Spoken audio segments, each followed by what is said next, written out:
Hare Krishna. Srila Prabhupada ki jai. We're going to be continuing our talks on what death is all about. And I found a quote. I'm just saving it now, and I want to put it up and send it to Kamaniya so she can put it up. So just give me 1 second. And I've also creating a file on Google so you can download these files. But I had to find a quote, and it just took me a minute to find the quote. And now I'm going to save that quote and put it on Google, and then I'm going to make that quote available for all of you. I think that will be nice. Hold on a second. Sorry for being late, but I think it'll be worth it. Okay. So now I'm going to create a link to this Google file, and I'm going to send that to Kamaniya on email, and then Kamaniya is going to post it.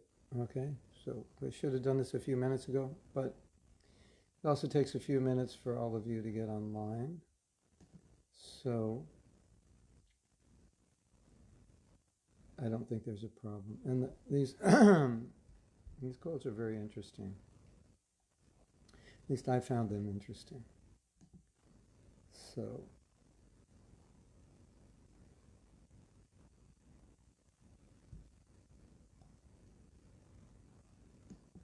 I am on my computer with the link, so I can't put the link up. I'll also send it to you, Krishna Karshini. So either you or Kamaniya can put this link up, and that will link to the files we're reading. So if you want access to those files, and then we'll also post those files so you can see them as we're reading.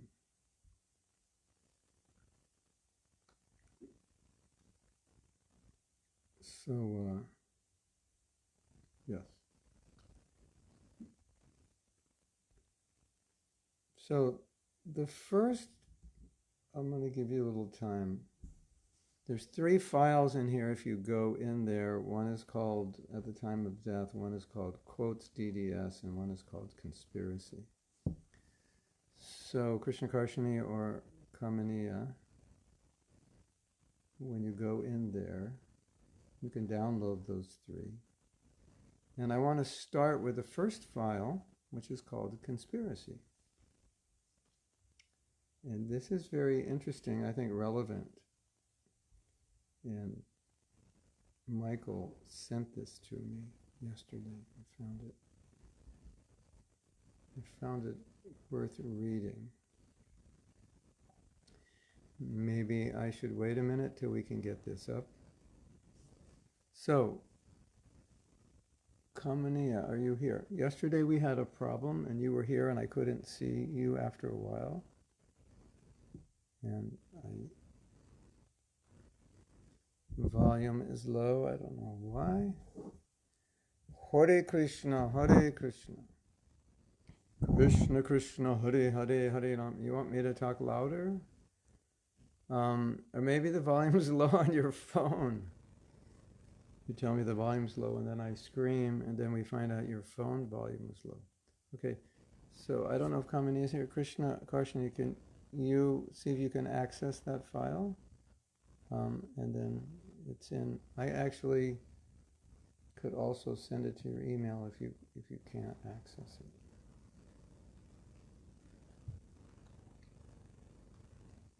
I can do that as well. I'd like you to read along with this and we can discuss this. It's quite interesting. It was a discussion with Prabhupada about a problem in the world, kind of a conspiracy theory, and how Prabhupada's answering it. And his answer relates to what we're talking about. So I found it interesting, and I'm just kind of wasting time here because I have to send something, but also I'm waiting for all of you to come on. And those who are watching this recording of it, then just, if you please bear with me for a moment, then at least we'll be able to see this. So I'm sending this Krishna Karshani and Kamaniya again. Kamaniya, I'm adding one file. So you have these files in email. Okay, so we're going to begin reading a file which I have named Conspiracy, for lack of a better word. And this is a morning walk. It took place in Caracas, Venezuela. It took place in 1975, February 21st. And they're talking about, I'm gonna go back a little further than what's in that file. So while we're waiting that file to come up, I'll read a few things. They're talking about Kali Yuga. And in fact, Ganapati wanted me to give a class on the symptoms of Kali Yuga, like a sequel to this class, or incorporate it. And that's something we can think about doing when we finish the topic of dying. So here's a conversation. It starts a little earlier than in the file. If you're going to follow the file, we have to get. I'm seeing your comments. Didn't get a notification. All right. So, did all of you put notification in the pro page and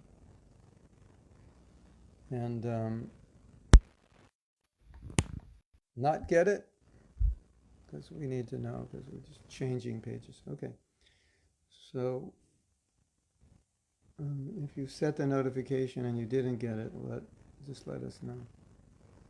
Yeah, okay. So, she's put up the conversation. Kamini has put up the conversation, but I'm going to read a little bit before what's put up so we get some context. Hridayananda Maharaj says, another question, Prabhupada. He said, you have stated that Kali Yuga will last for around 400,000 more years, and then it will be finished, and that the culture will gradually degrade. People will become very short, and so on and so forth. So he's wondering if there will be geographical changes in the world, or if the culture as we know it will simply disappear, and how the people will be. More or less, he's wondering what will become of the earth. Prabhupada. Because they will not get sufficient food, shelter, bodily necessities, just like it is already declining. Just formerly in our childhood, we saw the Western people very tall. Now they are not tall, unless you go to Lithuania, they're very tall. They are decreasing. In the Western countries, still there are some, but in other countries, they're very lean, thin, and drawn. Stature of the body will decrease. Memory will decrease. It's already taking place. And so in this way, you just imagine, in 400,000 years, what will be the condition? You take mathematical calculation. So Prabhupada's saying, yeah, okay, send Radha Priya message if you didn't get the notification for class. So Prabhupada's saying, things will decrease in Kali Yuga, and then multiply the decrease by 400,000 years, so you can imagine what it's going to be like. They won't get sufficient food. Not going to live long, I'm assuming also because the food has no nutrition. Hridayananda Maharaj, he's asking about geographically, what will it be like as the temperature in the different continents? That's what he's interested in, Prabhupada. Yes, gradually everything will be barren. At the end of annihilation, everything will be barren. And by the scorching, the sunlight will be 12 times higher, so everything will be barren and burnt to ashes. Devotee, Hiranyaksha was taking gold from the earth, Hridayananda Maharaj. He said Hiranyaksha was taking the gold from the earth. Now they're taking oil. So this is where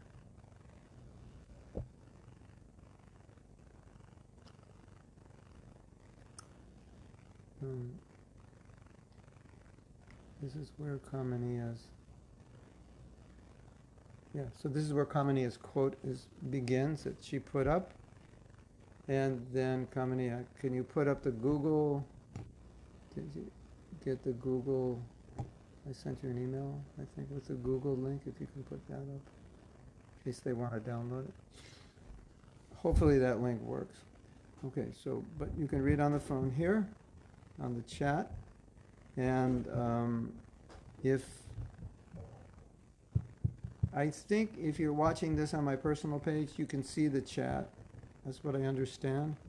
But I can't see that you're watching, and if you write anything on that chat, I can't see it.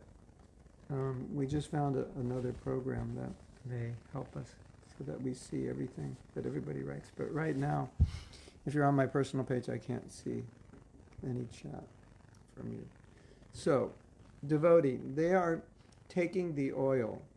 So the oil makes weight in some parts of the globe. No? So when they take it and they put it someplace, or else they convert it in the earth is losing weight in some parts. That is going to cause, Prabhupada breaks in, Prabhupada, I think I have explained this.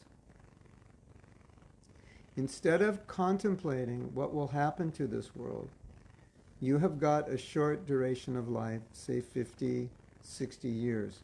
You chant Hare Krishna and go back home, back to Godhead. Don't consider what will happen to this world. The nature will take care of it.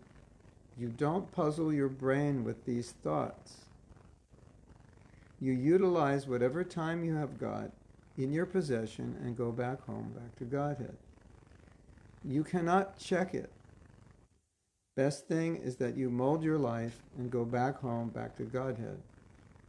Oil your own machine. Oil, I'm probably saying oil in your own machine. In other words, oil your own machine. Take care of yourself. Don't worry about so many other things. And so we'll explain this, because you might think, but shouldn't we be worried about what's going on in the world? At least how other people will suffer. And to some degree, yes, we should be, but we'll discuss that. Oil your own machine. Laughter. Instead of thinking what will happen, they will happen, because people will go on with their rascal civilization. Natural consequences will be there. You better take advantage of whatever time you have got and become fully Krishna conscious and go back home, back to Godhead.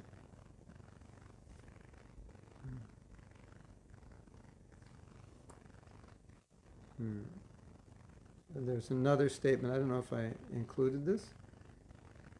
And we are thinking, this is, apparently now they're in the car and Prabhupada's continuing this conversation. And we are thinking, you are crazy. You are losing the opportunity of life. Therefore, I wrote that pamphlet, Who is Crazy? They have got this opportunity, human form of life, to make a solution to all problems, but they do not care for it. They are simply allured. The temporary happiness of this body. And the body will finish within some years. That they do not take care. They think it is all in all body. Hridayananda Maharaj. So that's animal life. Yes, animal civilization. The animal is running without motor car. We are running with motor car. That is the difference. So, let's go back. Now, the reason this is interesting, and a devotee sent this to me on Facebook, is because, as you know, we're not really certain about the future right now, because we thought maybe a few weeks of isolation, and many places are extending it. Many people have permanently lost their jobs. They're not sure what the future holds, if they'll get the jobs back, or it's just, there's a lot of uncertainty. And there have been some theories that, well, this virus was created like a biological weapon to, rid the earth of too many people, and it's being controlled by the powers that be that are bringing in a new world order, and there's going to be a vaccine, and in order to get the vaccine, you're going to have to put the chip in your wrist, and the chip follows you, and I would say, even if that were true and that were told to Prabhupada, he would say the same thing. He wouldn't bother with it. So that's one point, because there are conspiracy theories, and you're always going to find people in power misleading. So you could always have some conspiracy theory about misleaders. But another important point, maybe the most important point, is Prabhupada saying, why bother your mind about it? Because nature and people will do what they do. So these things will happen. So maybe there's a conspiracy, or maybe there's an epidemic, a pandemic, or a war, or this or that. Certainly it's upsetting. Certainly it's disturbing. Certainly we don't want it, and we're not trying to be callous to the suffering people are undergoing now. And that's not Prabhupada's point. But Prabhupada's saying, don't get your mind absorbed in it. And a lot of devotees have been saying similar things. Can we today go through the whole day without talking about the problems in the world? Can we not be so concerned about it? Obviously, there has to be some concern, because there's a danger in the world, so we can't avoid it. But Prabhupada's saying, exactly, don't consider what will happen to the world. Nature will take care of it. Don't puzzle your brain with these thoughts. You utilize whatever time you've got in possession and go back home, back to Godhead. So there were times when Prabhupada was with us that he saw potentially that devotees could get their minds involved in things that he felt were not useful or not healthy or even dangerous. In some cases that could be very destructive. Some cases just diversions. And so we see conversations like this, instructions like this from time to time, where devotees are kind of veering off a little bit, and Prabhupada's pushing them back. Don't bother your mind with this. Don't bother your mind with that. So Prabhupada sees it as just a potential waste of thought, a waste of energy. Conspiracy theory, this and that. And so, now we're seeing nature taking its course.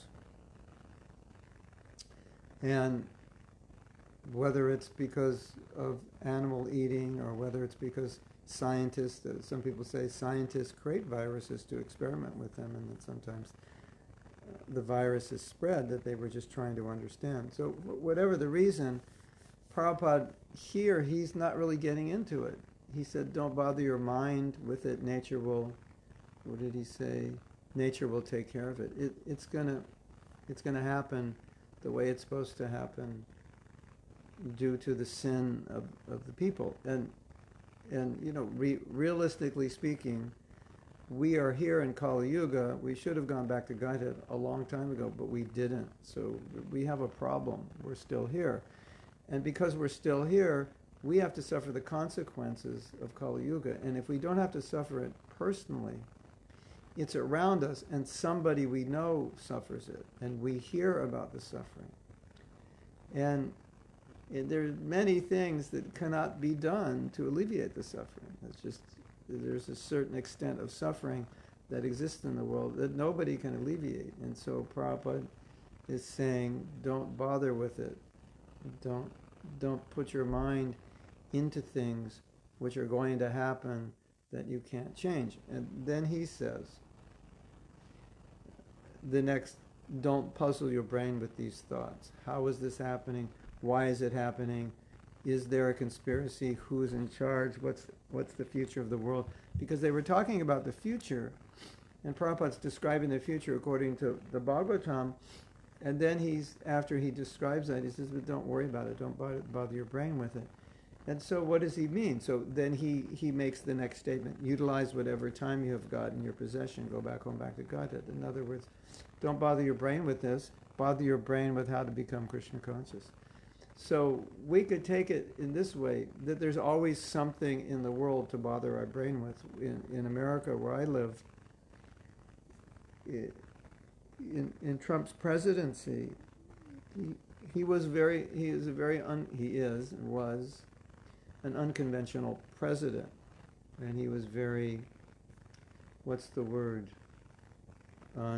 unscripted. He just shoots from the gut. He just says what he feels like, and if he doesn't like someone publicly, he'll just tell them, you're an idiot, on television. And he's got a little bit of a checkered past, or maybe more than a little bit. And he says contradictory things, and some things he denies saying, and you have people denying that he said what he said. It was a very unusual situation. I'm not saying pro or con, I'm just describing what was going on. And whether you're Republican or Democrat, so many people are talking about it, the Democrats attacking, the Republicans defending, and that was really a topic that could absorb your mind, because he is so different than any president and so unusual in so many ways, almost like in every way. And I could imagine if Prabhupada were here and this kata was going on, he would say the same thing. Why you bother your mind with this? Let nature take its course. In other words, karma will take its course. People have their karma. It will take its course. Don't bother your mind. Bother yourself with how to go back home, back to Godhead. So in any time, in any situation, in any difficulty, a devotee thinks, all right, well, how can I take advantage of this situation? And a devotee thinks, this situation it potentially could deviate my mind, because I could just be totally absorbed in thinking about it. And I think we've all seen maybe 5, 6, 7 cures and preventatives for the coronavirus. We've all seen a few theories about how it started, not just that it started in an animal, but it was, a biological weapon, or it was created by scientists who were experimenting on viruses, or whatever. And so it's kind of like you can go on endlessly talking about it. So that's Prabhupada's point. And then Prabhupada says something, because people will go on with their rascal civilization, natural consequences will be there. And so now we're facing some consequences which are natural. And Prabhupada is not saying exactly what they're doing that's creating the consequences. And, we generally say, well, it's a reaction to meat eating. Specifically, Prabhupada said war is a reaction to meat eating. As far as other things, we generally assume this would be a reaction to meat eating. Maybe 100%, we can't verify that, but it's not that important. We know people are sinful. Meat eating is one of the big sins, but they're also killing embryos, and they're destroying the planet and so forth. So here Prabhupada is not saying specifically, but he's saying because people will go on with their rascal civilization. What is rascal civilization? It means sinful activity. So we can replace that and say because people will go on with their sinful activity, natural consequences will be there. So meat eating, illicit sex, intoxication, gambling. Because they'll go on, there's going to be reaction. And so you might say, well, the coronavirus is a reaction to meat eating. Perhaps it is, or perhaps it's a reaction to meat eating in general, that this would fall upon human society. Anyway, it's happening. And so Prabhupada's saying, because people go on with their rascal civilization, natural consequences will be there. You better take advantage of whatever time you have got and become fully Krishna conscious and go back home, back to Godhead. In other words, Prabhupada saying, don't bother your mind about this because there's no benefit for you. And there's a potential there that it just deviates your mind from Krishna consciousness. So I thought that quote was interesting. You find that interesting? Okay. Kamaniya got her notification. Okay, a little bit late. And so there's the link for Google. If you want to go on that link, you can then pull up the file that says quotes DDS, and these are some random quotes that my godbrother sent me. And buzzing. Okay. I am going to do an experiment to see if we can stop the buzzing. I have what they call an extender, and it extends the internet from my house to here. And maybe the signal is so strong or so weird that it's buzzing. So I'm going to disconnect it.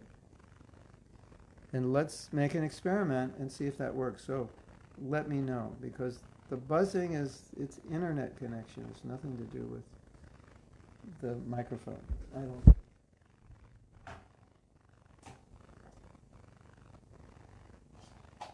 So I've just disconnected. So let me know, does that help? If that doesn't help, then the next thing would be interference from my computer, and it's too close, and I'll move it. And let's see if that makes a difference. So, better? Is it better? If it is, then that solves the problem of the buzzing. So, we're going to read, please let me know, and I think there's like a 10-20 second delay. So, well, we have a comment here by Krishna Karshini. So, she says, I understand Prabhupada's points, but still many devotees are in anxiety because we have families and we are afraid how we will maintain them. Yes, that seems to be the biggest concern. And yeah, and I think for us this difficulty is a real challenge to our Krishna consciousness, and certainly we should not be reacting like ordinary people. But Prabhupada is saying, focus on your Krishna consciousness, and we can add to this. Krishna will take care. And this is a situation where we're confronted with realities we can't control. We can only do our best, and after you do your best, you can't do any more. So it's not indicative of the mentality of a devotee to be in anxiety beyond what he can do. You do what you can do. Maybe you'll get an idea to start some online business or something. Maybe you and your grandmother will start sewing masks, and you sell like 500 masks a day. And who knows? Maybe it could be a blessing. Maybe you'll start growing food. Maybe people will need food. Who knows? So you do your best, and Krishna will help you. That's our mood.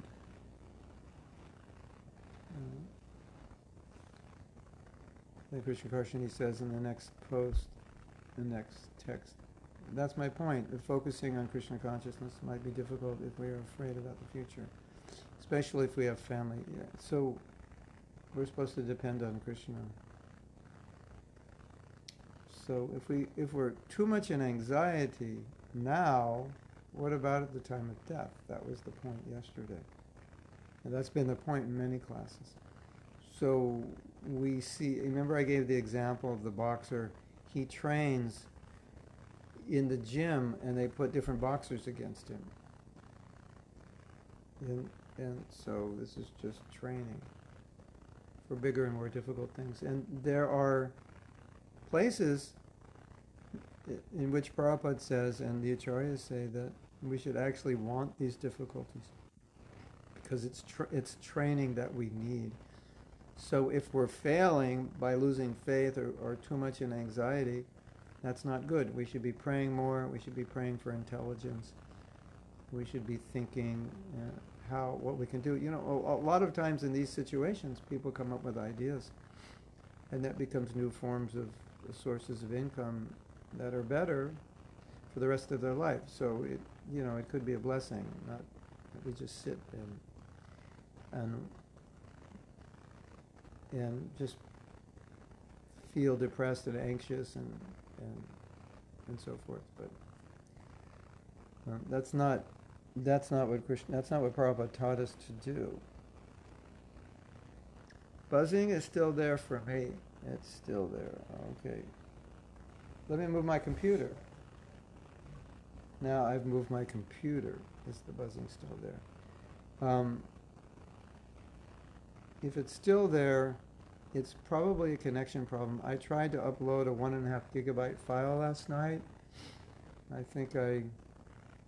And after 7 hours, it still hadn't uploaded. So the internet we're having extreme difficulty with the internet here. And let me pull my mic out. Is it buzzing now? If it's buzzing now, then there's some problem the mic is causing, although it hasn't caused problems in the past. I hope it's still buzzing when I pull this out, because if it's still buzzing now, then it's definitely an internet problem, and it's just going to go in and out. If it's not buzzing, then there's some... Oh, I have another idea. But it's funny because nothing's really different than it has been on any other day. I have my phone plugged in to charge it, and maybe the electricity is not clean. Buzzing, buzzing, buzzing, buzzing. We can hear you well. Still buzzing.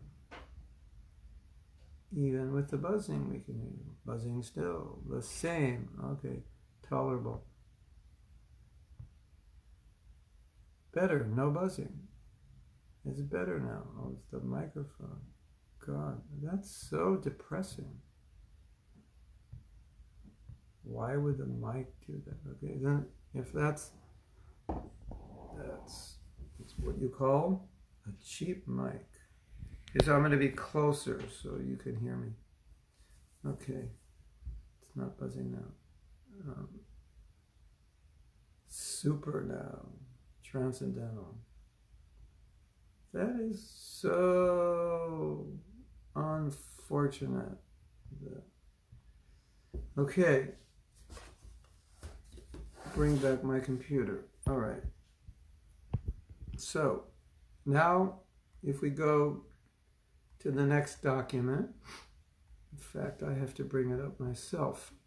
These are called quotes. And these are things my godbrother had sent me.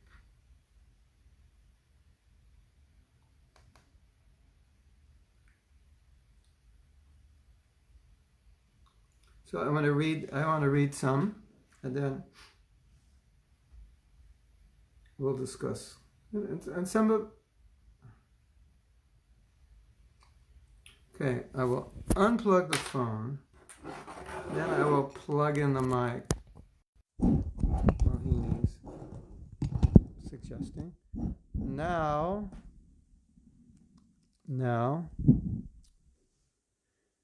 do you get the buzzing back? This is a buzzing contest here. Is it a re-buzzing? I've unplugged the mic. These, electricity, blah, blah, blah. So let me know now. Did the buzzing return? Just say yes or no. If there's no buzzing, then maybe we've discovered something. Sometimes you have to... Not buzzing. Oh, fantastic. Let's see if it stays that way. Okay, all right. So this mic is better. It's quiet. It's supposed to be quieter and clearer. So I'm going to read from this document, and it begins by saying our problem is not death. So Kamaniya, we put up one statement at a time. So can you put up the statement, our problem is not death or the inevitable change of the body? So these quotes are nice because they kind of encapsulate a lot of what we've been talking about, but from a slightly different vision. Okay, so no buzzing. Okay, thank you. You don't have to tell me anymore. I got the message. It's not buzzing. Just if it starts buzzing again, then let me know. And again, for those of you who are watching this on my personal page, I will not see your comments. I will only see your comments if you go to the pro page. And I think if you're on the personal page, you'll see everyone else's comments, but you won't be able to comment. Okay, so here the quote is up now. Kamini put it up. Our problem is not death or the inevitable change of body. It is the ego, the false conception of controller and enjoyer that binds us to the body and causes our suffering. Death announces with certainty that we are not the controller. It is a tool given by God to help us remove the root of our suffering, the false ego. So, I want to see how far you put up. Yeah. All right. So, the reason I like this quote is the concept, we see death as a problem, and the concept is death is a problem. Say, no, death is not a problem. And you could say, and as he said here, the false ego is the problem because the false ego makes us think we're the body, which creates the fear of death or the ignorance that I do die and all the anxiety and fear that goes around it. So death is not the problem. It's the consciousness with which we enter death. And that consciousness, false ego, I'm the controller, I'm the enjoyer. So when you're in a situation like death, totally not the controller and enjoyer. And so the last thing I really liked, it is a tool given by God to help us remove the root of our suffering, the false ego. So the false ego is the cause of suffering. Death is not the cause of suffering. You like that? That's a nice little mantra, because death seems to be the cause of suffering, but actually it's not the cause of suffering. The false ego is the cause of suffering, and the false ego is causing us to want to control a situation we can't control. So death is a tool to help us overcome false ego. So the problem is when the tool comes, we don't use it, and we fight the tool. We want to use the tool to take control, but the tool is teaching us to let go of control. So it's the false ego that's the problem. It's the fear of death. That the death is not the problem. It's the way we approach it. That's, I think, a beautiful thought. You agree? So there's four Kamaniya, there's 4 one-line quotes. Can you put those up? And then after I finish those, there's one more paragraph. And it's a story about a devotee leaving their body, which is very inspiring, and we'll read that. And that inspired me about the book, because stories like this would go in the book. So, Kamani's going to put up these, there's 4 one-liners that my godbrother sent me 4 articles that he had written on death. And then I went through all the articles and I picked out a couple one-liners, which are just underscoring what he just said. And I'll begin reading them, and while I'm reading them, in a moment, Kamaniya will put them up. And all these quotes are on my computer, and I'm broadcasting on my phone, so I can't just throw them up. If I were on my computer, I think we're going to work on using my phone on my computer, because it's a better webcam, and then I could do these things, so I wouldn't have to wait or tell her. So, fear of death is due to false ego. How can we overcome the fear? Practice. False ego means I'm the controller. right? So it's not difficult to practice because there's so many things in your life you can't control. And if you just acknowledge that, what do you say? I love this statement. Death announces with certainty that we are not the controller. So, Gopinath, all of you, all of us, we're not the controller. Of course, we know that, but we don't always act that way. So, unless we start to imbibe that reality in our lives, then death is going to be very difficult for us because we lose complete control. We're going to lose everything and everybody. And if you get upset, if you just lose one thing, then imagine how upset you're going to be when you lose everything. My girlfriend left me. I can't go on. I want to kill myself. You're going to lose more than your girlfriend. When you're going to lose your body. You're going to use the vehicle with which to enjoy your girlfriend, and you're going to lose all the girlfriends you had in the past and all the potential girlfriends you could have had in the future, and all your job opportunities and all the wealth you could have created. I mean, everything's going to be lost. So unless we practice that now, the ability to let go in situations we cannot control, then we're not going to do well when Krishna takes everything away. So let's read these quotes because I think these quotes answer your question. Death is not the enemy. Ignorance is. Fear not. So when we remove this ignorance, then death's not a problem. I think I had mentioned, I don't know if you remember, that once in Alachua I gave a class and this topic came up. And in my meditation on the class, as I was thinking about death and thinking about, well, what if we lived 1,000 years? Or what if there was no death and the only way we could die is we would have to make a petition to Krishna and say, okay, I'm ready to go. Can you take me? I've lived long enough. And as we were discussing it, I realized that death is like a deadline. That's a pun. Death is a deadline. Hare Krishna. You can make a t-shirt out of that one. Death is also an expiration date. So we have a deadline. We have to finish by this date, or this product expires in 3 days. We have to eat it in 3 days. Death is a deadline. So when there's a deadline, you all know without deadlines, things just kind of go on. Mañana, mañana. When do you want it done? Yeah, whatever. Mañana, mañana. Tomorrow's okay. Why tomorrow? Why not next week? Why not next month? It's a funny story. This devotee was saying, there's a tailor in India, and he's famous for bringing you all the work he's done on, like making your dresses or cholis or gopi skirts or kurtas, whatever. He's famous for bringing it to you the day before you leave. And you could tell him a year, you could give him the material a year before you leave, and he still won't have it done until the day before you leave.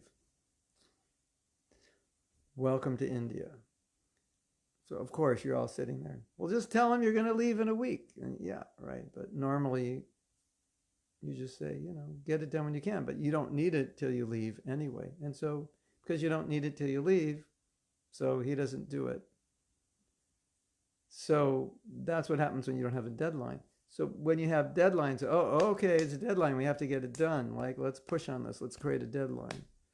So I have lots of experience of this in what I'm doing. Sometimes we can't create deadlines because devotees are doing volunteer work and they only have so much time. And so even if we create a deadline, they can only work a few hours a week. So what can we do? So things tend to drag on without deadlines. And we're sometimes saying, why is this taking so long? Because we don't have enough time. But if you're working full-time on something, you create a deadline, then it gets you going. So death is the deadline. Oh, I have to become Krishna conscious. This is good. I'm not going to live forever. If you had the blessing that you could live as long as you want, to think about that. let's say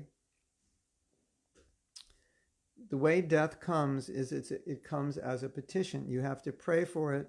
You can put the date on the calendar and say, Krishna, April 27th, 2020.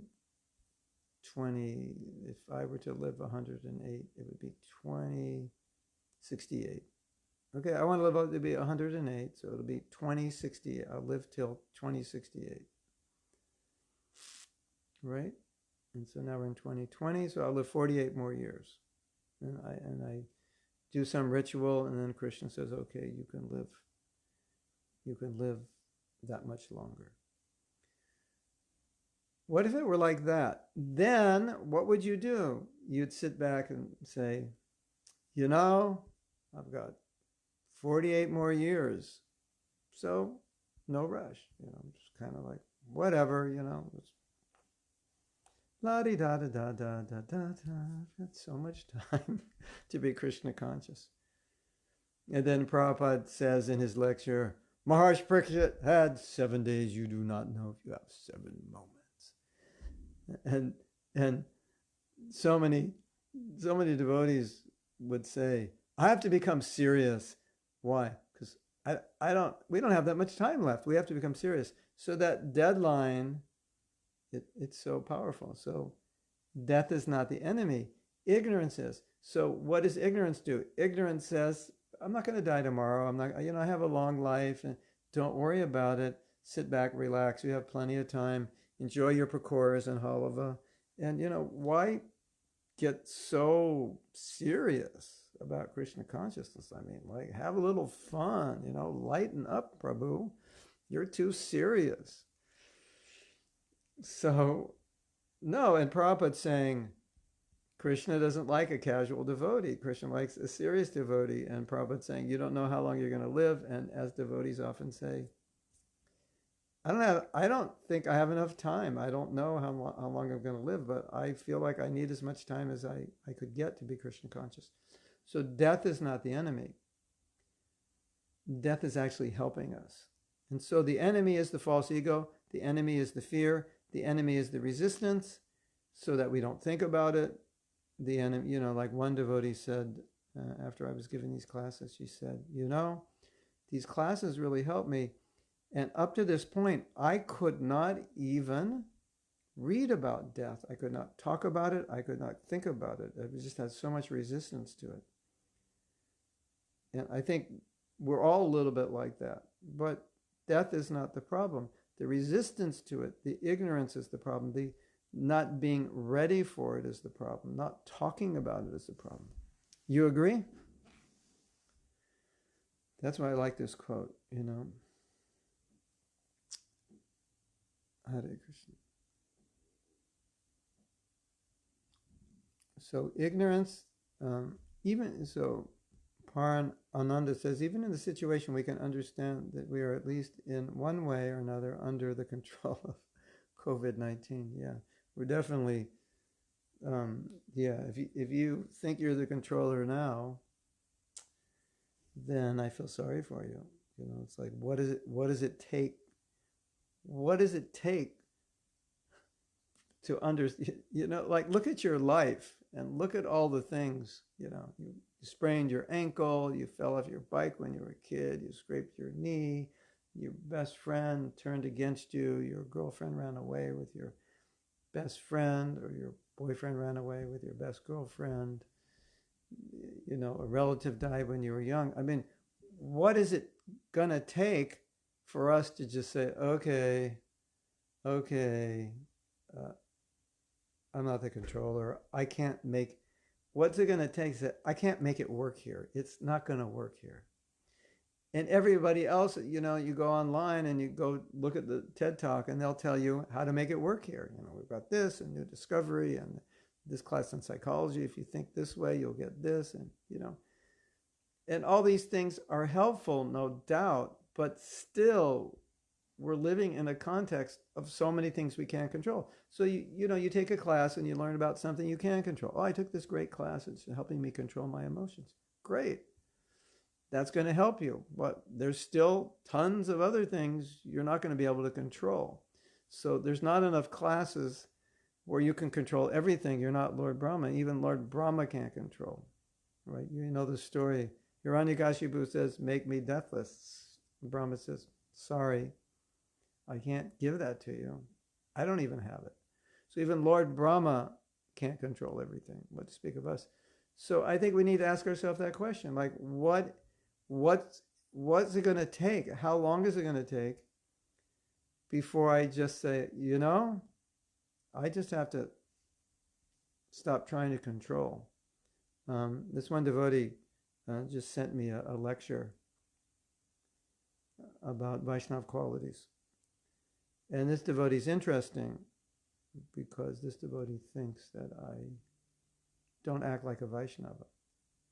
Okay, I can be humble and say, I don't. But the way she understands it is a little different than the way in my humility I would understand it. And she sent me a lecture and said, you need to hear this. I said, okay, I'll listen to the lecture. Thank you for the lecture. But she's saying, you need to learn this, because you don't act like a Vaishnava. So, and this devotee has been trying to control me for years. It's like, I think her mission in life is to try to control me, to like make me the way she thinks I should be. And I think we do that. We all do that to one degree or another with people. We want, you should do that. Or why do you do that? Or why do devotees do that? Why sannyasis can't do this? Why gurus like this? Why GBC? Why can't they be this? Why do they have to? It's like, isn't it? So there's so many things we cannot control that we will never be able to control. So what does it take for us to just say, I'm in a world I can't control, and I came here to control, and that was really the stupidest thing that I could have ever done, and I'm still doing it, despite the fact that I have so much experience of what I can't control. It's like when Yudhisthira said that the most wonderful thing is people are dying and all around us, and everybody's thinking we're going to live forever. Well, you could add another one.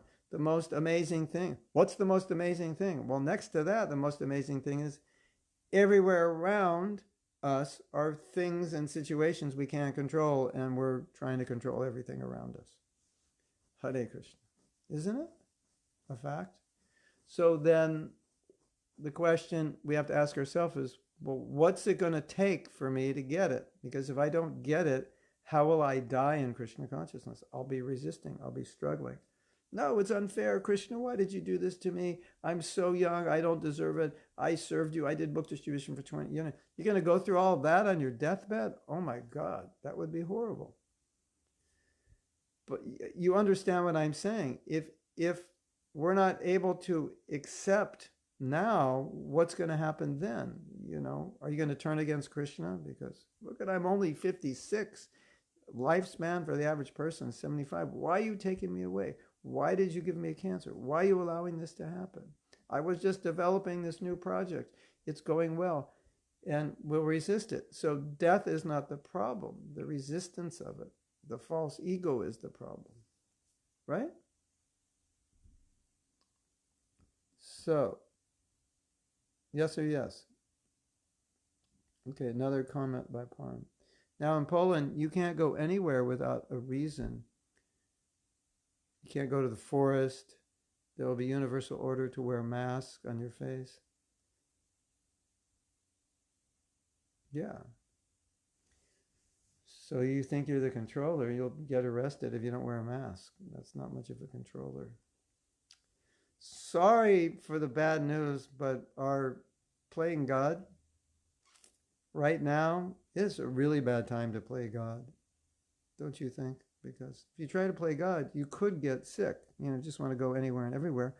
Or you could get fined, or you could get arrested, or severely chastised. So, Krishna's showing us playing God, you're playing God, it's getting restricted. And so, so many times I'm talking about how we have to see things philosophically. This is how we're supposed to see things. And if we see things in this way, then even in these kinds of crises, We just get more illuminated. We get more confirmation of what is in our books. We get more confirmation of what Prabhupada has taught us, and because we get to see it. So rather than resist it, rather than fight it, rather than run away from it, we get to see it and we get to talk about it and we get to philosophize about it as we're doing here. And so, like we're talking now, we're talking about the current situation, but we're talking about it in relation to philosophy, that we're not the controller. And so it works very well to help us understand or explain it or perhaps realize it. So that's what we're supposed to be doing. And Marco's saying in Italy, they're very restricted. So they're definitely not controllers there. Sweta says, do we have a tendency to control our kids to be able to discipline them? We do have a tendency to discipline them. At what point do we let go of the control? Chanaka says when they're 16. Chanaka says before they're 5. Of course, some control is there, but until they're 5, you can't discipline them too much. 5 to 16, discipline. After 16, let go. Don't try to discipline your child in a way where you're not setting an example. That doesn't work, and it's not intelligent. You don't say, do this, go to bed early, and you stay up till 1 a.m. Things like that. And there are different ways to discipline children. And I think maybe a problem for some of us is we only have one weapon to discipline, and that may not be the weapon that works for your kids. So everyone has their own language. Everyone responds to different ways of being motivated. So you have to find the way they're best motivated. Okay, so we have to go back, way back up to Kamania. And she put 4 quotes, and we read the first one, death is not the enemy, ignorance is. And the next one, and this godbrother put this, and he said that he thinks Prabhupada said this, or said it in some way. What is death but another birthday? What a great t-shirt that would make. What is death but another birthday? And all of you, when you hear me say that would make a great t-shirt, can you note it down and just send me an email and say, you said this would make a great t-shirt?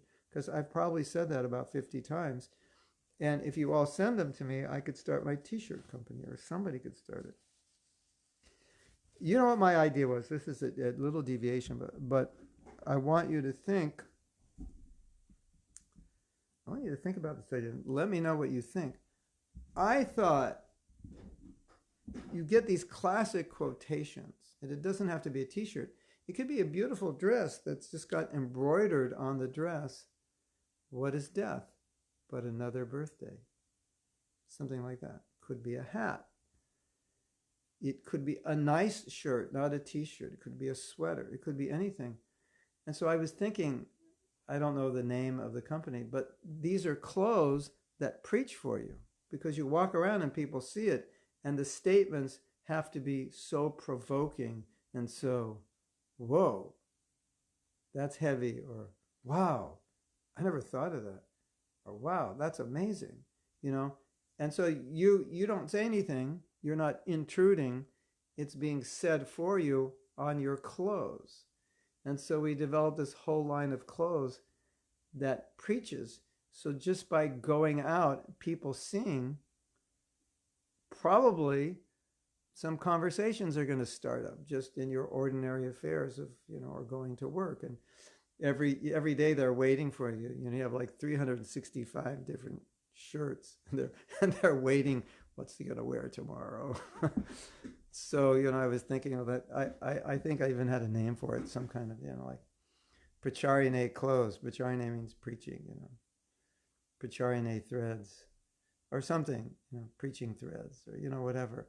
And I thought, I'm not like ever going to do that. And business does not interest me, but I have a kind of creative brain. So it interests me enough to think of what could be done. It just doesn't keep my attention longer than that. And so it has to go into the head of a Vaishya, because in a Vaishya, it would keep his attention, and a Vaishya would be able to figure out how to make it work, or be able to figure out even if that's a good idea or a bad idea. But anyway, I like that idea. I thought it was cool, and maybe someday, somewhere, one of you or someone who listens to this in the future will think that's a good idea and come up with a clothesline. And we can buy these clothes or these shirts or t-shirts or kurtas or whatever, kurtis or anything that's got these little amazing statements, and then we go out wearing them and we see what happens, or like you're a student, and you're in class and you're close to people and they see you every day, and it's like, whoa, why do you wear these shirts every day? Like, what's up? And then you tell them what's up. So this is a great one. What is death but another birthday? Did Prabhupada say that? Well, Krishna said it. For those who are born, death is certain. For those who die, birth is certain. And my other little t-shirt statement is, the number one cause of death is birth. So this, what is death but another birthday, and the number one cause of death is birth, is another mantra for a shirt, but it's a clever way of that verse. For one who is born must die, for one who dies must be born. So people say, the number one cause, what is number one cause, cancer or heart disease? They're wrong. The number one cause is taking a body, because if you didn't have a body, you wouldn't die, right? That's Krishna conscious knowledge. So what is death? You're dying, you're getting old. What is death? Well, it just means you're going to have a new birthday, a new body, rejuvenated, and, you won't be tired anymore. All your arthritis will be finished. For the first 20 years of your life, you'll have people supporting you. It's not that bad. You don't have to work. You have to go to school, but maybe you'll end up in Gurukul. So, it's not that bad. And so you lose some friends, and you'll get some new friends, and probably a lot of those friends that you get in your next life were friends from the past, and you just meet them again. You just don't know. Okay. So, what is death but another birthday? Number one cause of death is taking birth, or the number one cause of death is having a body. If you didn't have a body, you wouldn't die. Wow. I never thought of that. Is there a way not to have a body? Yes, read this book, Bhagavad Gita. Okay. The next one, death is the illusion of non-existence. Fear not. So when we die, we think, all right, we don't think this way, but people have the fear that I will not exist. We have the fear we don't know where we'll exist. I'm temple president now. When I die, I'll just be a little baby. Yeah, that's not fun. Hey, I want to take a break for a commercial. Look at this. In our property, we have pine trees, right? And so Dr. Odaryadam said, pine is antiviral. If you put a pine in water, heat it up, it makes a tea, which is antiviral. And he said, and if you keep it in your room, just keep it, it's antiviral. So I just went outside and got this. But why not? It looks good, it smells good, and he said it's antiviral. If he's right, we're doing good. If he's not right, we're still doing good.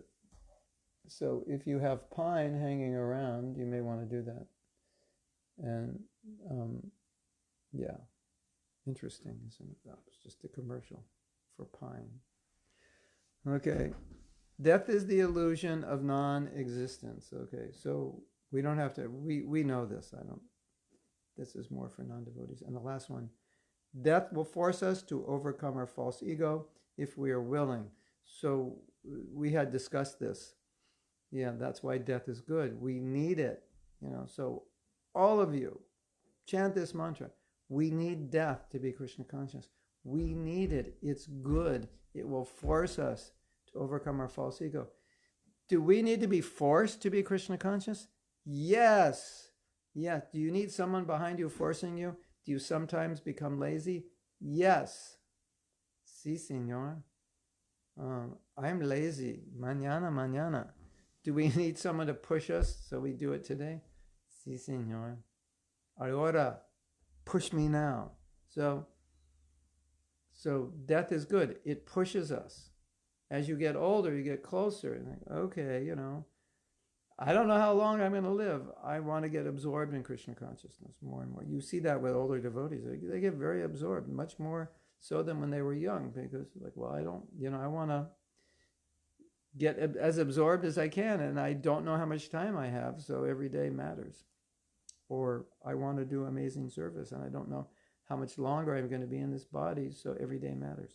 So death is really good, and we should see it that way. And that way, we don't have to fear it, we don't have to run from it, resist it, but just see it. It's a necessary part of, you could say, the practice of Krishna consciousness. I need it to be Krishna conscious.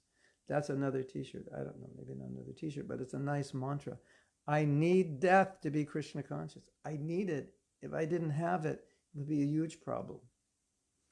It is said that the demigods, or the people on the higher planets, or the higher planets, it is said that they're deathless. And we know Abrahma Bhuvana Loka Puna Avartino Arjuna. From the highest planet to the lowest planet are places of misery, where Janma, Mritu and Janma, birth and death take place. So, and Krishna says you have to see the miseries of Jara, Vyadi, Dukkha, Doshan, Mrityu, Jara, Mrityu, death. Janma, Mrityu, birth and death. So it's like, what does that mean? The demigods are deathless. It's interesting what it means. It means is their lifespan is so long that the concept of dying it's like so far there's no concept of it. Plus, there's no signs of old age in those higher planets. There's no old people walking around. So even though they're 100 million years old by our standards, or however old they are, they look young. So you always have a young husband and a young wife. Wow, that's interesting. And so they say they're deathless because there's no warning of death, there's no old age, and one day they just die. But the duration of life is so long. It's like it's inconceivably long. So basically it's deathless. And so what is said is that that's a problem for those who want to be Krishna conscious, because there's nothing in front of them saying, here's your deadline. And there's nothing in front of them saying, you're getting old, time is running out. They don't see the clock ticking. There's no signs around them. You know that funny story I've told often, but now's a good time to tell it. This guy makes a deal with God. God, can you give me a warning before I die? And God says, sure, no problem. So the man eventually dies, and he didn't see any warning, and he gets to heaven. Maybe this is a Christian joke or something. And he says, God, we had a deal. You're going to give me warnings before I die so I could get ready. But you didn't. And God said, I gave you so many warnings. I said, what warning did you give me? Your hair was getting gray, wrinkles on your face, arthritis, indigestion, eyesight going bad, hearing going bad. I gave you so many signals. You were dying. Your body was dying. You didn't get it. The demigods don't get the signals. If you see a lot of older devotees, when they sit down on the floor for a while and they get up, they don't get up like younger devotees. They kind of wiggle and they make noises like, ugh, ooh. Have you ever noticed that? And they get up kind of slow, where young devotees, sometimes they're just sitting cross-legged, and from that cross-legged position, they just stand up without even touching the floor, and they run off and do something. And the older ones are like, can you give me some help? And they finally get up and they say, I'm getting old. Have you seen that? And you're all saying, yeah, I've seen it with you. I'm not that bad yet, but I'm not as good as I was when I was 25. So the demigods don't have those signals. So we have those signals, so we should say, great. And And then you say, but we don't live that long. Good. You can go back to Godhead sooner. Why do you want to live long here? Why do you want to stay here a long time? If you knew for sure, okay, Param Ananda will ask you, if you knew for sure your wife was going back to Godhead and tomorrow she left her body, it would kind of be a celebration, knowing that she's dancing with Krishna now. That's amazing. I'm so happy for her. And you might say, but I would miss her. But if you pay the price of the pain of missing her so she could dance with Krishna and not have to grow old in this world and suffer, then that should make you happy. And I'm not trying to bless you that she dies tomorrow. But if we knew for sure, 100%, that when we die, we were going to meet Krishna, I think a lot of us would say, hey, I'm ready, let's go. Why hang around? Especially when you're my age, because at my age, it's kind of like, you know what they say, when you're young, you look forward to birthdays. When you get old, it's like, oh, I'm a year older. It's like, I always think I want to live a long time so I can serve all of you and serve Prabhupada. But then I think, but I don't want to live a long time if I'm not healthy. And then I think, but if I don't live a long time and I actually go to Krishna, it's just, I got to go sooner. So that's good, right? So that is, we should look at death in a positive way. It has so many positive benefits, right? You agree? What is the difference between healthy and unhealthy control? Healthy control is to control a situation which you can make better.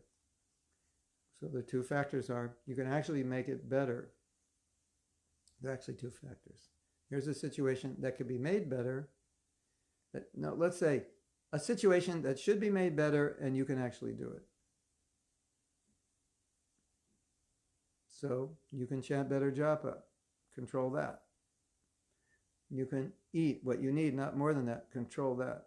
A devotee is having a problem, you can counsel them, control that. And they're willing to be counseled. You're not having, so situations which you can improve or that should be improved, need to be improved. Definitely you vowed to do something. You have to take control of those things. And if you're driving somebody crazy trying to control them, or driving yourself crazy trying to control something you can't control, obviously that's unhealthy.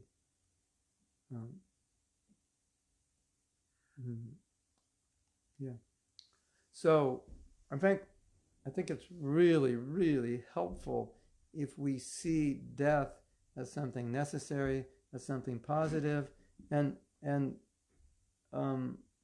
hopefully that next birthday party after death is going to be in Vrindavan, not somewhere else.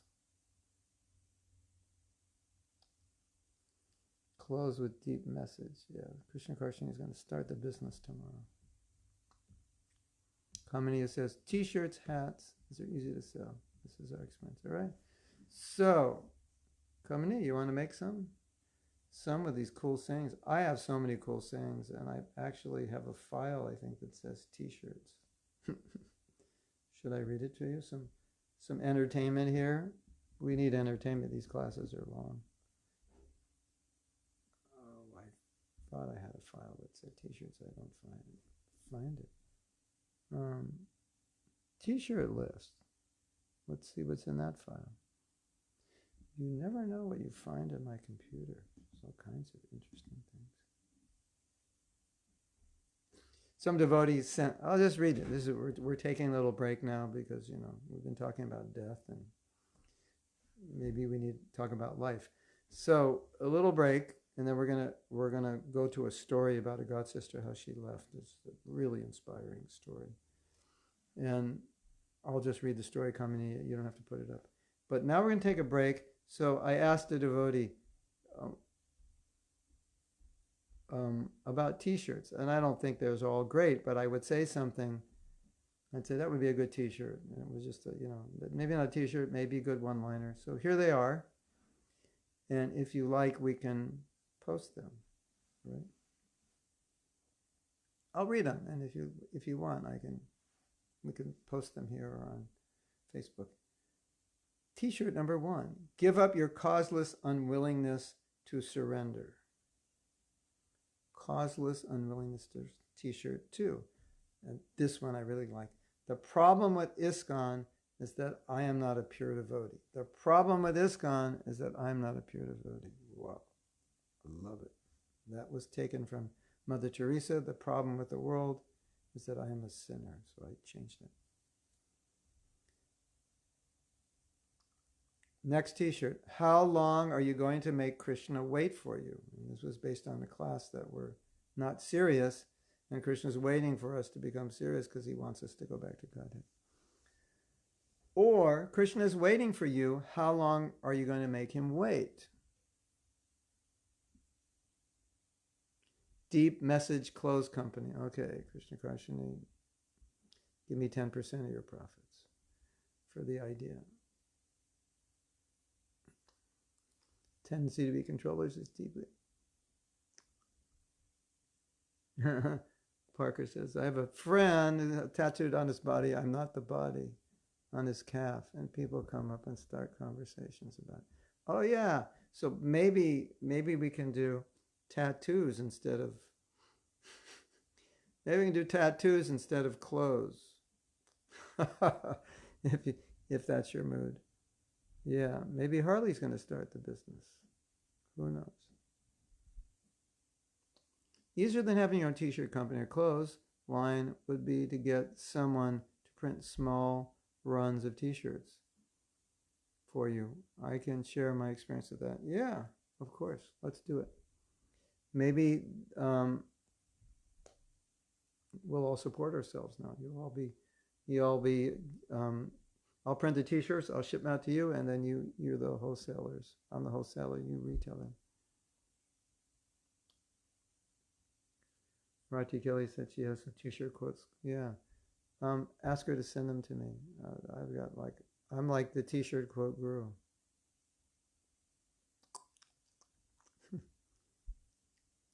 Okay. Krishna is waiting for you. How long are you going to make him wait? That's, it's a depressing one, but it hits you. These are mostly for devotees, as you can see. A devotee doesn't criticize. Devotee. Whoa. A devotee doesn't criticize. Are you a devotee? That's kind of a heavy t-shirt. Maybe you wouldn't want to wear a t-shirt. It's kind of edgy. Don't shy away from austerity. It brings us closer to Krishna. Krishna consciousness is so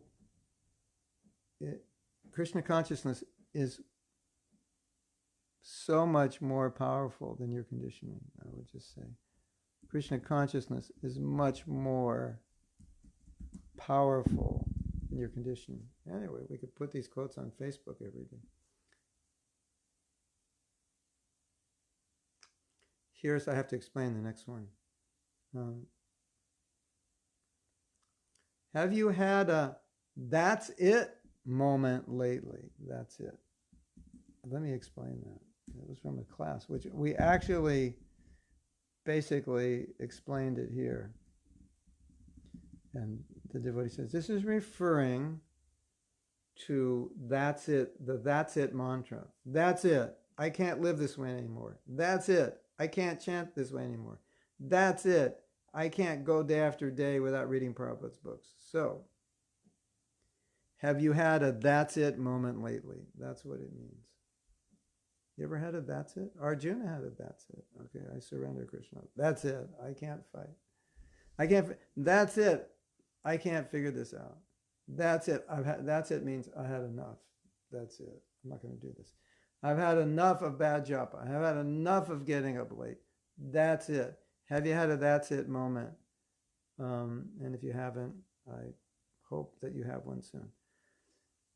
My experience selling t-shirts is that ISKCON devotees always request the devotee price and will haggle at the table. Keshavacharya says, I should tell them devotees can pay double because they would surely want to support our Sankirtan. Okay, it's time to reveal that I actually have Vaishya tendencies. That this is so funny that the Indians are going to love this. So we're doing some entertainment value here for you, because I think you appreciate entertainment, because sometimes I could be too serious.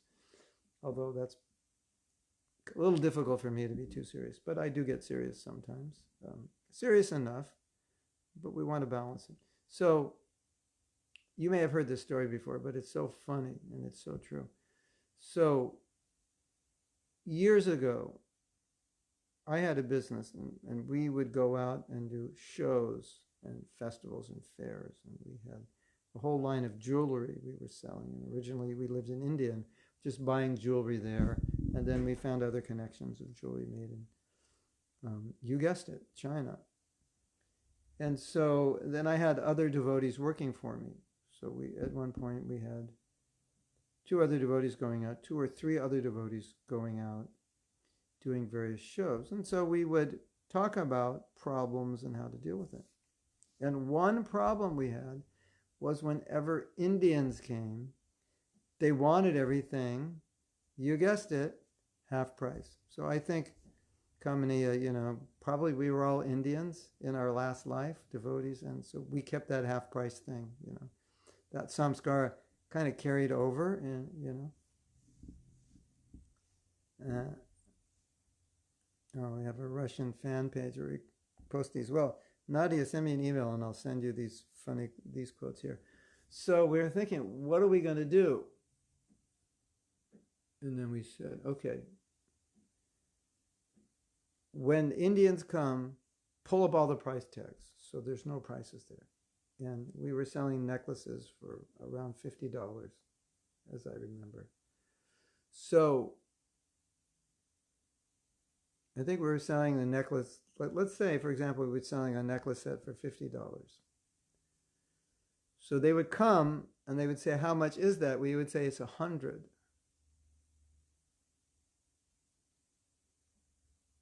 For the necklace, and the earrings are extra.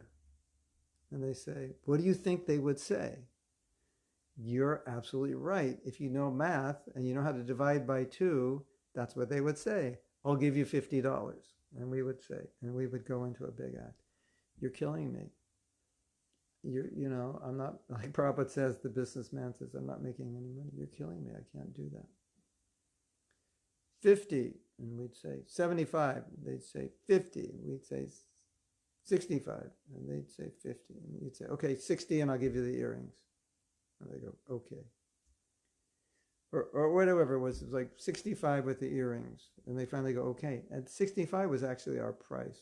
Anyway, we would negotiate with them, and we would get the price we would normally sell it for. But because we knew that they wouldn't feel good unless they got half price, they would feel like they did something morally wrong if they actually paid retail. And they'd have to go home feeling guilty. I'm an Indian, and I'm an Indian and American. And I paid retail. They'd go home crying. They'd have to go to their psychologist. I'm like, what's wrong with me? I paid retail. Isn't it? This is, of course, we're having fun. And Bhaktivedanta Purna Swami said, it's the same thing with the cow wallas in India. He said, they put water in the milk. And he said, if they didn't put water in the milk, they couldn't sleep at night thinking, I'm actually giving people real milk. How much money am I saving?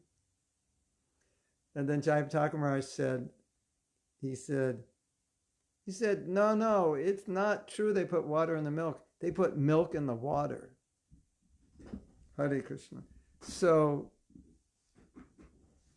how do we get off on that tangent? What were we reading? How do we get off on that? Paying half price? I don't know. Anyway, a little entertainment value.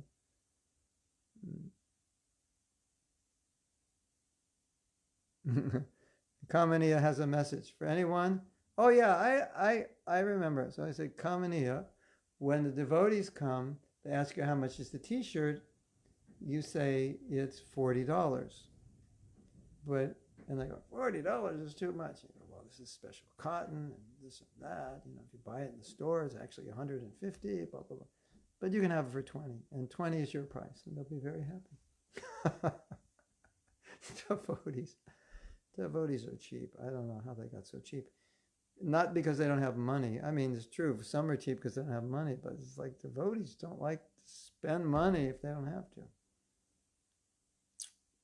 Anyway, okay, that's okay. Have you had a "that's it" moment lately?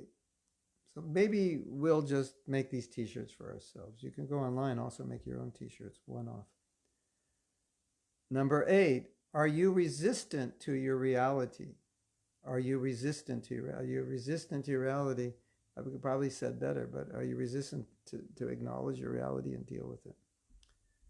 Don't judge yourself, love yourself. Whoa. I love that one. You like that one? Don't judge yourself, love yourself. That one's good. That's a little bit of a Buddhist idea, but yeah. Don't, demean yourself, accept yourself. Take time out to let Krishna in. That was regarding japa, like we don't give enough time, or we don't give enough time to sadhana. Take time out to let Krishna in. Or as one of my friends said, we were talking about, he's not a devotee, he's a spiritualist. He was talking about death and what's going on now, and he said, my philosophy now is the only way out is in. And I said, yeah, that's it. The only way out is in. Your problem is not the problem. The problem is that you are not doing anything about the problem. Or the real problem is if you do nothing.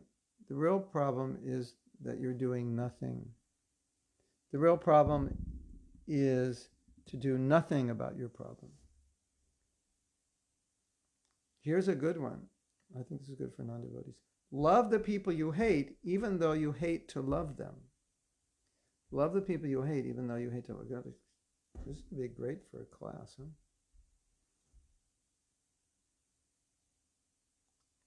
huh? This is from Prabhupada. When the bull and cow are in a joyful mood, it is to be understood that the people of the world are also in a joyful mood.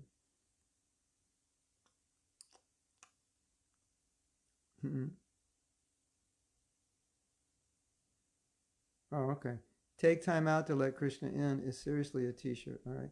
Comment here. You're going to send me an email. I'm going to send these all to you. And then Rati Kelly's going to send more, and then you're going to decide.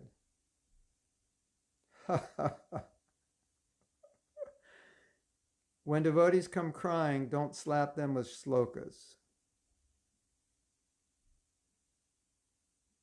In other words, when devotees have emotional problems, don't throw shlokas. It should be don't throw shlokas at them. When devotees come crying, don't throw shlokas at them. In other words, they need a different kind of support. And this is my philosophy. The next one, you like this? I gave a talk about this in Mayapur, the Educational Institute. When devotees have emotional problems, you can't solve it with shlokas.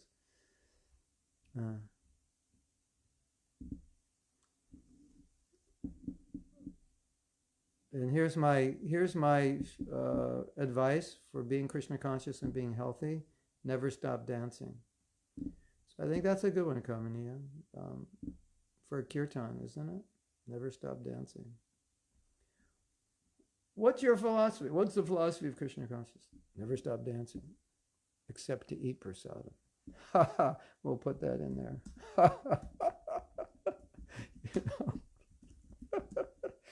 Oh my God, that is so good.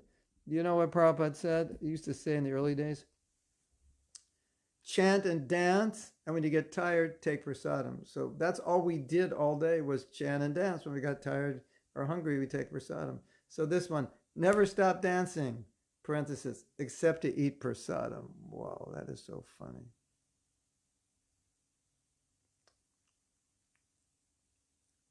Yeah, when devotees come crying, don't throw shlokas at them. Maybe these should all be books or essays, each one. Then this one is funny. Don't mess with Vrindavani. Vrindavani is my disciple. So sometimes a devotee would kind of hit her in the wrong way, and they'd come to me and say, you know, I said this to Vrindavani, and she got upset. And I said, don't mess with Vrindavani. We can make a t-shirt. That was a joke. We're not going to make a t-shirt. This Krishna conscious movement and its success will depend on agreement and unity and diversity. That's from Prabhupada.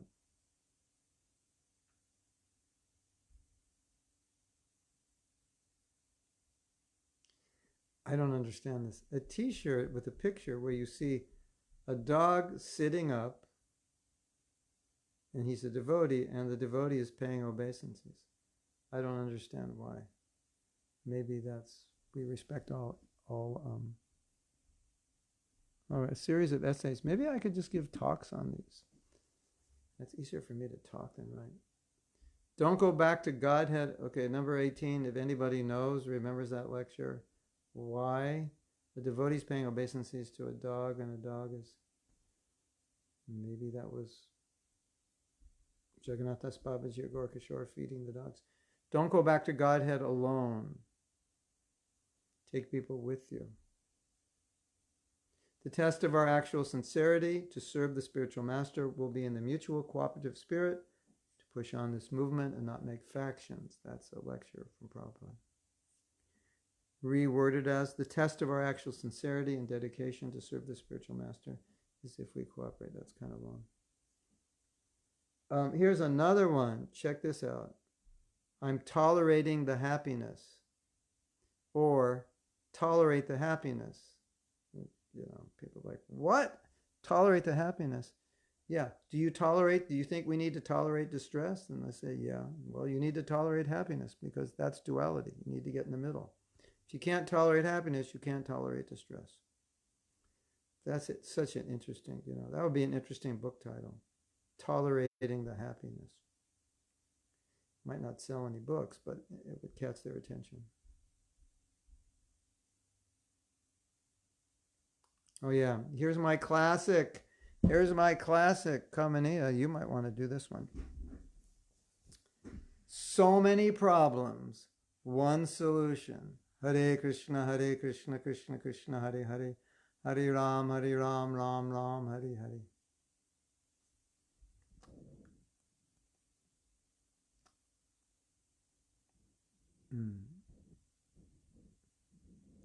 Yeah, Kamani is saying I could give talks on these. Some of these, the devotees sent me, they actually have the references where I gave the talk. So, I already gave the talk. I'm going to send these to you. You can meditate on it. So many problems. First line, so many problems. Second line, one solution. Hare Krishna, Krishna Krishna, Hare Hare. And then Nadia says, you also said, dance in kirtan, eat gulab jamans, and listen to a pure devotee. Sounds good to me. Dance, never stop dancing, except to eat gulab jamans. And by the way, listen to a pure devotee. Okay.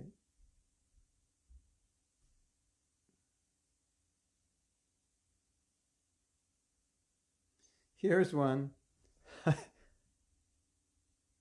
Is there a better way to respond to this? Or there must be a better way. But and then the next one is, this is just the way I am. But we could make a t-shirt that says, is there a better way to respond than to say, this is just the way I am? Yeah, something like that. There's a better way to respond than say. Yeah, that's it. There's a better way to respond than say, this is just the way I am, because that is okay. Kamaniya, you're going to get these right now, and what we do with them, then we'll figure that out later. And on that happy note, we had some good entertainment value. Coronavirus, let's get infected.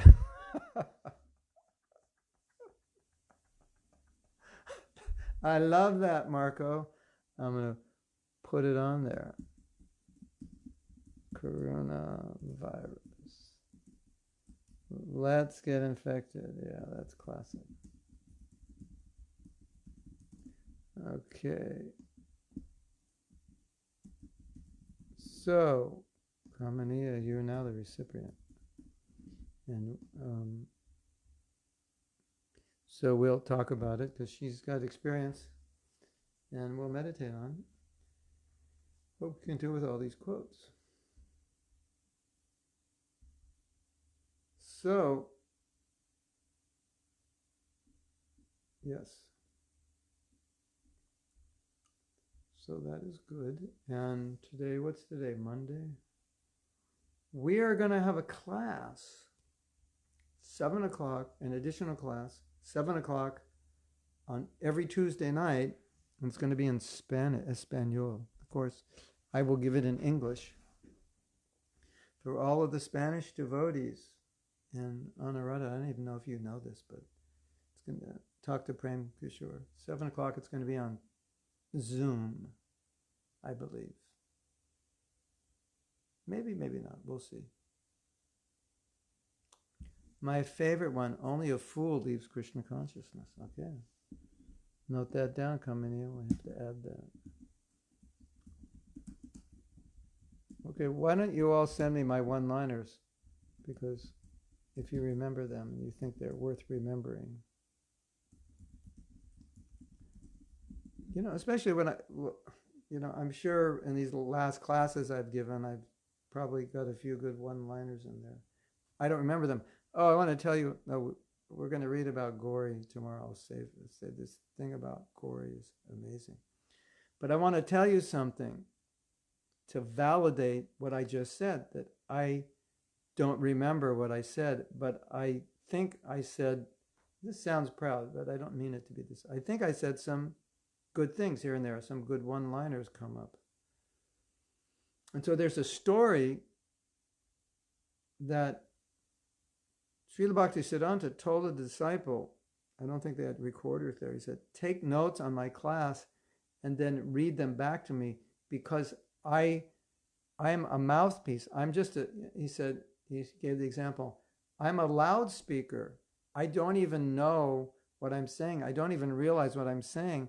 So take notes so I can hear it, so I can think about it. And then he said, Sukadeva Goswami was a mouthpiece. He didn't understand necessarily everything he was talking about, but it came through him as a service. So he's talking about all these deep things, which he himself did not understand all of it. Then you think, how could it come out if you don't understand it? He said Sukadeva Goswami was not, he was not in Madhurya Ras. He didn't understand it, but it came through him. And so Bhaktisiddhanta used that example and said, take notes on what I say because I don't even know and I don't understand the things that are coming out of me, and I want to be able to hear them because I'm not even aware of what I'm saying. I think that was more the context. I'm not even aware of what I'm saying. And that happens to me all the time. And I know sometimes I'm giving class and I'll say something and I'll think, oh, that was a good one. But I won't remember it because I hadn't thought of it before the class. I never said it before. So if you could do that service to me and say, oh, here's some good one-liners, send them. Then we'll have material for whatever we're going to do with the one-liners. Krishna is the one before the zeros. Oh yeah, I like that. That was the other day. Krishna is the one. How about Krishna is the one, parenthesis, before the zeros? No, that doesn't work that way. Anyway. Krishna is the one, dash. Anyway, I'll let Krishna is the one before the zeros. I like that one. Now you're all coming up with all of these. Mayapur t-shirts. Yeah. India, yeah, everything's so cheap anyway, so the devotees are happy. Okay, so we'll end here. And Coronavirus, let's get infected. Yeah, that one is so funny. Company says, I've been taking notes. When I clean them up, which will take some time, I have anyway, meaning to share them with you. Many great quotes from you. Perhaps you have other followers who can do the same. Yes. Oh my God, I'm like the king of one-liners, I guess. I said that the other day, don't underestimate, stay high forever. That was Prabhupada's. That's Prabhupada's.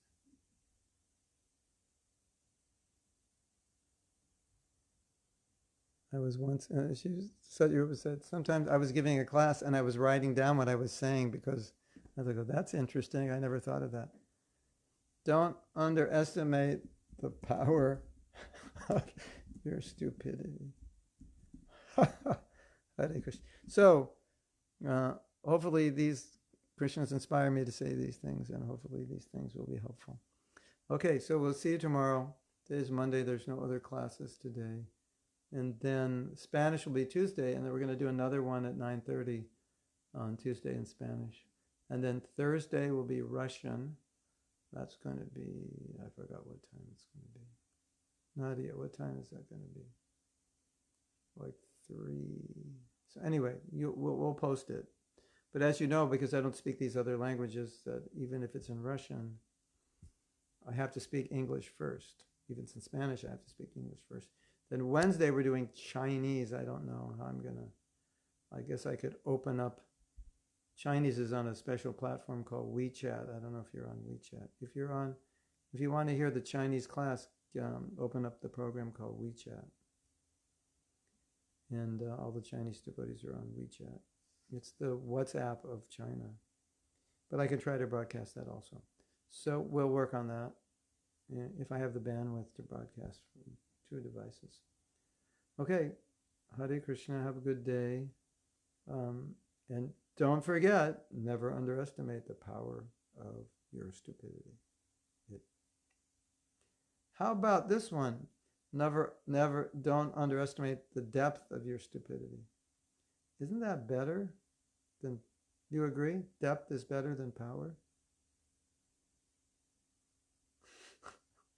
Power is not the word. I'm going to change it to depth.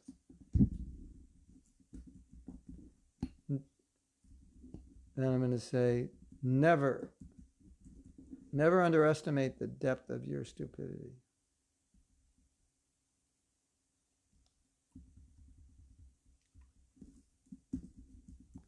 Okay?